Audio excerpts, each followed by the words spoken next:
Hello students, welcome to my channel Learn Physics. আমি last classes আমি কি পঢ়িছিলো যে আমি Rutherford's atom modelৰ postulates তাৰ derivations and আমি তাৰ drawbacks বিলাক পঢ়িছিলো আজি আমি যেহেতু আমি দেখিলো যে কি হৈ গল যে Rutherford atom modelত বহুতখিনি কি থাকি গল drawbacks থাকি গল সেই কাৰণে আজি আমি কি পঢ়িম Bohr's model পঢ়িম Rutherfordৰ পিছত Bohrৰ atomic model আহে Bohre mainly hydrogen atom modelৰ ওপৰত study কৰি তাৰ postulates খিনি দিছিলে সো আজি আমি Bohrৰ postulates কেটা পঢ়িম ভিডিওটো সম্পূৰ্ণ চাবা সম্পূৰ্ণ চালেহে তোমালোকে কি কৰিব পাৰিবা বুজিব পাৰিবা বহুতে কি কৰা ভিডিও বিলাক স্কিপ কৰা ঠিক আছে অকনমান চাই কিনে থৈ দিয়া আৰু ভাবা যে তোমালোকে গুটেখিনি বুজি পাইছা বাট তেনেকুৱা নহয় একচুয়ালি আমি সায়েন্স তেনেকুৱা বস্তু নহয় ইয়াত প্ৰত্যেকটো বস্তু কি কৰিব লাগে খুব সাৱধানেৰে সৰু সৰু বস্তু এটাও কি কৰিব লাগে নোট কৰি যাব লাগে সো দ্যাট তোমালোকৰ ভুল হোৱাৰ কোনো চান্স নাথাকে সো সেই কাৰণে ভিডিওটো সম্পূৰ্ণ চাবা আৰু সম্পূৰ্ণ চাই বুজি পাইছানে নাই কবা so let's start it so আমাৰ ইয়াত Bohr'sৰ postulates কেটা দিয়া আছে আমি 1 by 1 পঢ়িম ঠিক আছে লাইন বাই লাইন পঢ়িম প্ৰত্যেকটো লাইনে বুজাবলৈ ট্ৰাই কৰিম তো বুজিবলৈ ট্ৰাই কৰিবা So yet first ote ki koise swa Bohr's first postulate was that an electron in an atom could revolve in certain stable orbits without the emission of radiant energy contrary to the prediction of electromagnetic theory. Ete yat ki kobo khujisa ami last classes ot pohisilo Rutherford or drawbacks ot ami ki pohisilo je amar classical mechanics ot amar kon asile Maxwell e ki koisile je electron eta jetia ki hoy nucleus or sarifale orbit eta ঘুৰি থাকে তেতিয়া হি energy কি কৰে emit কৰে আৰু energy emit কৰাৰ কাৰণে ইলেক্ট্ৰনটোৰ energy কি হৈ যায় কমি এটা সময়ত ইলেক্ট্ৰনৰ এনাৰ্জিটো কি হৈ যায় জিৰো হৈ যায় আৰু হি আহি কোড পৰি যাব বুলি কৈছে নিউক্লিয়াছত পৰি যাব বুলি কৈছে কিন্তু বোৰে কৈছে যে ইলেক্ট্ৰন এটাই কি কৰিব পাৰে এটম এটাৰ নিউক্লিয়াছৰ চাৰিফালে কিছুমান ষ্টেবল অৰবিটত কি কৰিব পাৰে ঘুৰি থাকিব পাৰে বুলি কৈছে without the emission of energy তাৰ মানে কোনো ধৰণৰ এনাৰ্জি এমিট নকৰাকৈ আমাৰ কি কৰিব পাৰি ইলেক্ট্ৰন এটা নিউক্লিয়াছৰ চাৰিফালে থকা কিছুমান ষ্টেবল অৰবিটত কি হৈ থাকে ঘুৰি থাকে এটা কৈছে each atom has certain defined stable state in which it can exist and each possible state has definite total energy আৰু এই postulates টো মতে কি কৈছে যে এটা এটমৰ ঠিক আছে প্ৰত্যেকটো এটমৰ কিছুমান কি থাকে stable state থাকে যত আমাৰ ইলেক্ট্ৰন বিলাকে কোনো ধৰণৰ এনাৰ্জি এমিট নকৰাকৈ কি কৰিব পাৰে ঘুৰি থাকিব পাৰে আৰু সেই stable state বিলাকক কি থাকিব এটা definite energy থাকিব আৰু সেই কাৰণে সেই stable states কেটা কি বুলি কৈছিলে stationary states of the atom বুলি কৈছিলে এটো আসলে ফার্স্ট postulates টো ঠিক আছে নেক্সট নাম্বার 2 টো কি কৈছে ইয়াত কৈছে যে Bohr's second postulate define the stable orbits এটা stable orbit থাকে বুলি তো কলে কিন্তু stable orbit তো কি হয় তাৰ definition তো second postulates ত দিছে ইয়াত কৈছে this postulate states that electron revolves around the nucleus only in those orbits for which angular momentum is some integral multiple of h by 2 pi where h is a Planck's constant your value to dise kiman Planck's constant 6.6 into 10 to the power minus 4 joules second ite yat ki koise যে Bohr'ৰ second postulates টোৱে কৈছে যে electron বিলাক কি কৰিব পাৰে নিউক্লিয়াছৰ চাৰিফালে থকা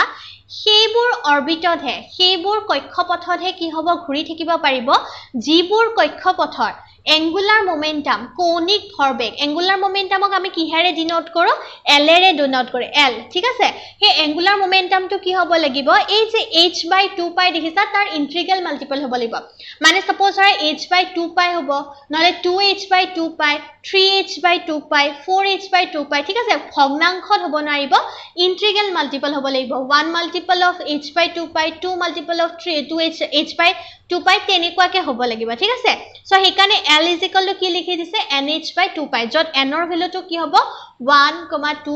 3, 4 dot dot dot এনেকে গৈ থাকিব ঠিক আছে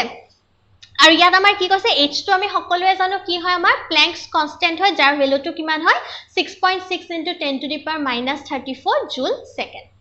এটো আছিল সেকেন্ড এটা থার্ড পস্টুলেটসত কি কৈছে সোয়া ইয়াত কৈছে Bohr's third postulate incorporated into atomic theory that the early quantum concept that had been developed by Planck and Einstein এটা Bohrৰ যেটো থাৰ্ড পস্টুলেটস আছিল হেটো আমাৰ কি Planck আৰু Einsteine যেটো quantum theory কি কৰিছিল ডেভেলপ কৰিছিল এই quantum theoryৰ ওপৰত বেसिस কৰি আমাৰ কি কৰা হৈছে থার্ড পস্টুলেটসটো দিয়া হৈছে ইয়াত কৈছে it states that an atom might make a transition from one specified non-radiating orbits to another of lower energy. When it does so, a photon is emitted having energy equal to the energy difference between the initial and final states. ইয়াত এই কথাটো কি কৈছে যে ইয়াত কি হয় নিউক্লিয়াছৰ চাৰিফালে যেতিয়া আমাৰ ইলেক্ট্ৰনবোৰ কিছুমান ষ্টেবল ষ্টেটছত ঘূৰি থাকিব সেই ষ্টেবল ষ্টেটছত ঘূৰি থাকুঁতে কেতিয়াবা কি হ'ব পাৰে ইলেক্ট্ৰন বিলাকে হায়াৰ এনাৰ্জি ষ্টেটৰ পৰা লোৱাৰ এনাৰ্জি ষ্টেটলৈ কি কৰিব পাৰে জপিয়াব পাৰে ট্ৰানজিশন হ'ব পাৰে এতিয়া যেতিয়া হায়াৰ এনাৰ্জি ষ্টেটৰ পৰা লোৱাৰ এনাৰ্জি ষ্টেটলৈ হতে কি কৰিব জপিয়াব তেতিয়া হিহঁতৰ মাজত কি হ'ব এটা ফোটন কি কৰিব হিহঁতে এমিট কৰিব আৰু সেই ফোটনটোৰ এনাৰ্জিটো কিমানৰ সমান হ'ব ষ্টেটছ দুটাৰ এনাৰ্জিৰ সমান হ'ব মানে EI minus EF ৰ সমান হ'ব সো এইকেটা আছিল আমাৰ Bohr'sৰ তিনটা পস্টুলেটস এতিয়া Bohr'sৰ আমি কি কৰিম ডেৰিভেশন টু সাম কেনেকে Bohr'sৰ পস্টুলেট ইউজ কৰি আমি হাইড্ৰোজেন এটমৰ কাৰণে তাৰ কি কৰিম ৰেডিয়াস velocity আৰু এনাৰ্জি উলিয়াম এতিয়া এইটো অকল হাইড্ৰোজেন বুলি নহয় যিকোনো এটমৰ ক্ষেত্ৰত আমাৰ কি কৰিম ব্যৱহাৰ কৰিম সো আমি n ইউজ কৰিম ইয়াতে তো সোয়া ইয়াত দিছে আমি কি জানো যে according to Bohr's second postulates Bohr'ৰ second postulate মানে আমি কি জানো L is equal to কি আছিল nh by 2 pi angular momentum is equal to কি হ'ব nh by 2 pi angular momentum ৰ ফৰ্মুলা কি mvr মই ইয়াত n দিও ঠিক আছে is equal to nh by 2 pi এটো মই নাম্বাৰ 1 দিও ঠিক আছে এতিয়া নাও আমি যে লাস্ট ক্লাসত পঢ়িছিলো যে আমাৰ কি হয় F E is equal to কি আছিল FC ইলেক্ট্ৰোস্ট্যাটিক ফোৰ্সটো কি হয় সেন্ট্ৰিপিটাল ফোৰ্সৰ সমান সো Fe মানে কি আছিল ইয়াত হৈ যাব আমাৰ Fe মানে E স্কয়াৰ বাই কি আছিল 4 pi 4 epsilon naught r n square লিখো আৰু ইয়াতে কি হ'ব m v n স্কয়াৰ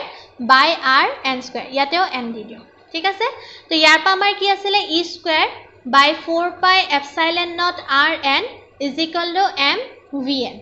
ঠিক আছে mvn হৈ গল এতিয়া e square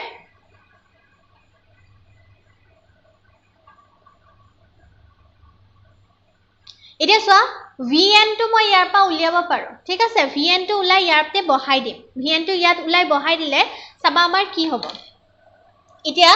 ইয়াৰ পা মই যদি vn ৰ ভ্যালুটো উলাবলৈ যাও তেন্তে কি হ'ব nh by 2 pi আৰু তলত m rn টো আহি যাব ঠিক তেনেকৈ ইয়াত যদি বহাই দিও e square by 4 pi epsilon naught rn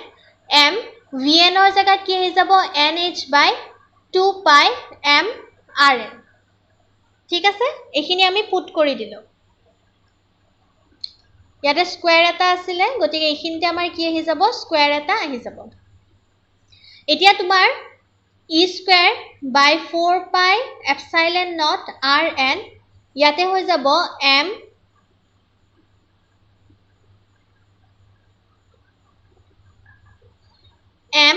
n square h square ইয়াত r square টো বহি গৈছিল দে ভুলতে n square h square 4 pi square m square rn square তো ইয়াৰ পা দেখিছা যে 4 আৰু 4 টো কি হৈ গল ক্যান্সেল হৈ গল ইয়াৰে rn ৰ এটা আৰু স্কয়াৰ টো ক্যান্সেল হৈ গল m ৰ আৰু স্কয়াৰ টো ক্যান্সেল হৈ গল ঠিক আছে so e square by pi pi এটা ইয়াৰ লগত ক্যান্সেল হৈ যাব সো pi টো নাথাকে epsilon naught ইয়াত হৈ যাব n square h square pi m rn so আমি rn টো উলাম rn টো উলাব লাগিলে ইয়াত rn টো এখিনতে বহাই দিও rn is equal to আমাৰ হৈ যাব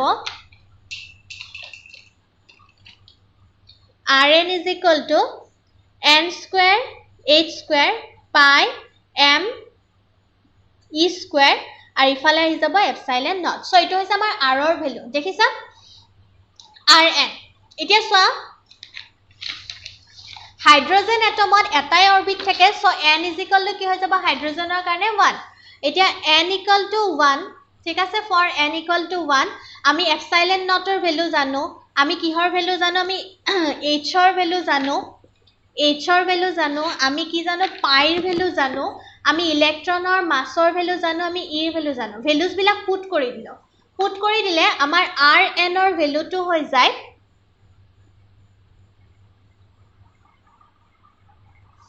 rn ৰ ভ্যালুটো তোমালকে যদি ক্যালকুলেট কৰা তেনে তোমালকে পাবা 5.29 * 10⁻11 মিটাৰ পাই যাবা ঠিক আছে আৰু এটো আমাৰ কি বুলি কোৱা হয় বোৰছ ৰেডিয়াস বুলি কোৱা হয় ঠিক আছে এটা তুমি যদি আমি n টো যদি 1 নহলে হয় তুমি যদি r = 1 হৈ গল এটা rn হলে কি হ'ব 5.29 * 10⁻11 কি হ'ব n² তাৰ মানে rn is directly proportional to কি n² যিমানে n ৰ সংখ্যাটো কি বাঢ়ি গৈ থাকিব ৰেডিয়াসটো সিমানে কি হ'ব আমাৰ ডাঙৰ হৈ কি হ'ব গৈ থাকিব ঠিক আছে বুজি পাইছা এইখিনি একেবাৰে ইজি হয় এটো rn পালো এটা সো rn ৰ ভ্যালুটো আমি কিমান পাইছিলো ইয়াত মই আকবাৰ লিখি থৈছো যেহেতু আমাৰ উল্টাই চাবলৈ দিগদাৰ হয় সো rn = কি পালো n² h² epsilon naught by pi m e² এই ভ্যালুটো আমি vn ত বহাম vn = আমাৰ কি আছিল n h by 2 pi m rn আছিল ৰাইট ইয়াত আমি বহাই দিম সো আমাৰ n h 2 pi m rn ৰ জায়গাত আহিব n² h² epsilon naught by pi m e² so m কি হৈ গল ক্যান্সেল pi পাৱাৰ ক্যান্সেল হৈ গল so n আৰু so nh ইয়াৰে এটাৰ লগত ক্যান্সেল হৈ গল so ওপৰত কি হৈ যাব আমাৰ e² আৰু তলত থাকিব 2 n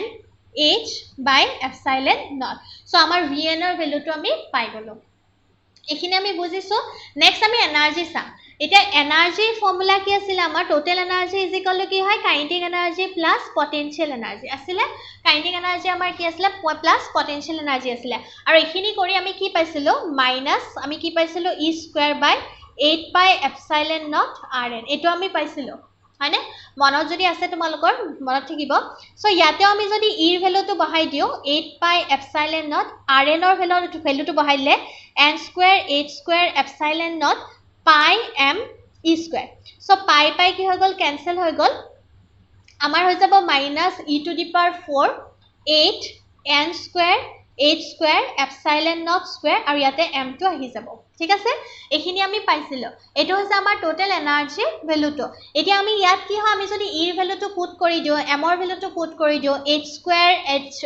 8 epsilon naught এবোৰৰ যদি ভ্যালু বিলাক পুট কৰি দিও তেনে আমাৰ টোটাল এনাৰ্জি en টো হৈ যাব -13.6 by n² ইলেক্ট্ৰন ভোল্টত হ'ব দে এটো ইলেক্ট্ৰন ভোল্টত আহি যাব সো এনাৰ্জি ভ্যালুটো দেখিছা যিমানে আমাৰ কি হ'ব n ৰ ভ্যালুটো বাঢ়ি যাব কিমানে এনাৰ্জি ভ্যালুটো কি হ'ব আমাৰ লেস নেগেটিভ হৈ গৈ থাকিব ঠিক আছে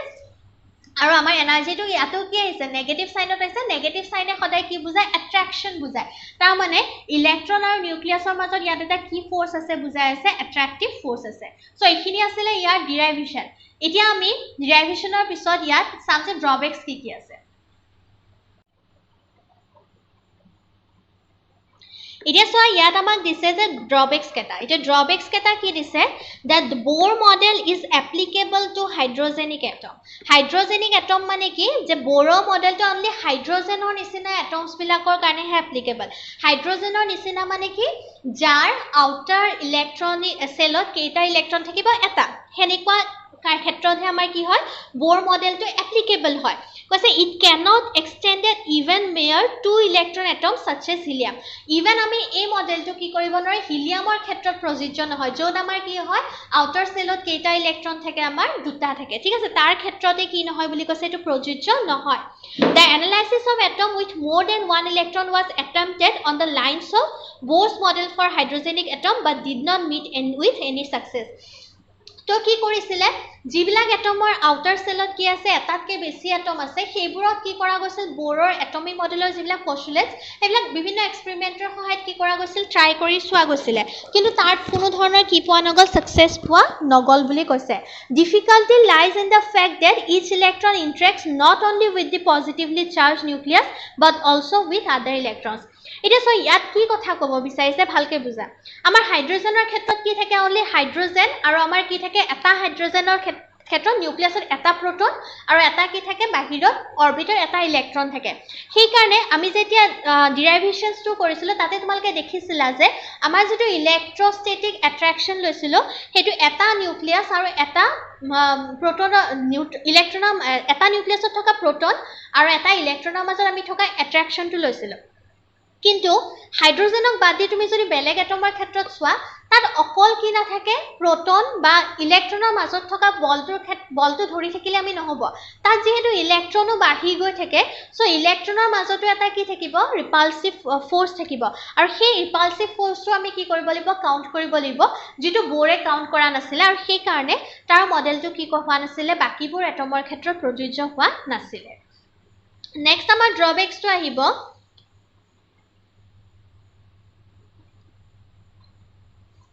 Next, the formulation of Bohr model involve electric force between positively charged nucleus and electron. It does not include electrical force between electrons, which necessarily appear in multi-electron atoms. This is what I say. The dutatke besi jeti electron ahi jabo, tad amar okol proton aru electron majot thoka force to thori thikile nohoba. Ami electron aru electron majot thoka force to ki koribo lagibo thoribo lagibo. Next question, while the Bohr's model correctly predicts the frequency of light emitted by hydrogenic atoms, the model is unable to explain the relative intensity of the frequency in the spectrum. In emission spectrum of hydrogen, some of the visible frequency have weak intensity, others strong. While experimental observation depicts that some transitions are more favored than others, Bohr's model is unable to account for the intensity variation. Ite ki hoy তোমালোকক যে third পস্তুলেটসত কি কৈছিলে যে ইলেক্ট্ৰনে যেতিয়া transition কৰে from higher energy two লোৱাৰ energy ইয়তে কি কৰে ফোটন এমিট কৰে আৰু সেই ফোটনটো ইলেক্ট্ৰোমেগনেটিক ওয়েভ হিচাপে এমিট কৰে তাৰ মানে লাইট এমিট কৰে ঠিক আছে এটা যেতিয়া লাইটৰ স্পেক্ট্ৰামটো হাইড্ৰোজেনৰ ক্ষেত্ৰত পঢ়া গৈছিলে তো তাত কিছুমান দেখা গৈছিল যে সব লাইটৰ ফ্ৰিকুৱেন্সি কি নহয় একে নহয় কিছুমান লাইটৰ ফ্ৰিকুৱেন্সিটো কি বেছি আৰু কিছুমান কি হয় কম তাৰ মানে কিছুমান লাইটৰ ইন্টেন্সিটিটো বেছি কিছুমান কম যাৰ ইন্টেন্সিটিটো বেছি হেতু মানে কি যে যেতিয়া ট্ৰানজিশন হৈছিল সেই ফ্ৰিকুৱেন্সি লাইটটো বেছি ফেভৰেবল আছিল কাৰণে দেখা পোৱা গৈছিল বাকিবোৰ পোৱা নগৈছিল কিন্তু কিয় এনেকুৱা হয় যে কিয় কিছুমান ইন্টেন্সিটি লাইট আমাৰ ফেভৰেবল আৰু কিছুমান ইন্টেন্সিটি লাইট আমাৰ ফেভৰেবল নহয় এটো কি কৰিব পৰা আছিল বোৰে এক্সপ্লেইন কৰিব পৰা নাছিলে যেটো তাৰ অন্য এটা কি আছিল ড্ৰবেক আছিল তো আমি কি দেখিলো যে বোৰ্স মডেলে যথেষ্ট মানে কি কৰিব যে আমাক ভাল এটা এটমিক মডেল দিছে যথেষ্টখিনি এক্সপ্লেনেশন দিছে বাট তথাপিও তাৰ কি নহল কিছুমান ড্ৰবেক্স থাকি গল যদিও হি কোৱান্টাম মেকানিক্স ইউজ কৰিছিল তথাপি কিছুমান ড্ৰবেক্স থাকি গল যাৰ কাৰণে পিছত তাৰ মডেলটো কি হৈ গল ডিসকাৰ্ড কৰিব লগা হল আৰু তাৰ পিছত আমাৰ কি আহি গল সমাৰফিল্ডৰ মডেলটো আহে যেটো তোমালোকক এতিয়া নালাগে হায়াৰ ক্লাसेसত লাগিব সো আজি ক্লাছটো ইমানে যদি তোমালোকৰ ক্লাছটো ভাল লাগিছে then please session to like kori diba and video to share kori diba logor bilakor majot aru jodi mor channel to subscribe kora nai then subscribe kori diba thank you so much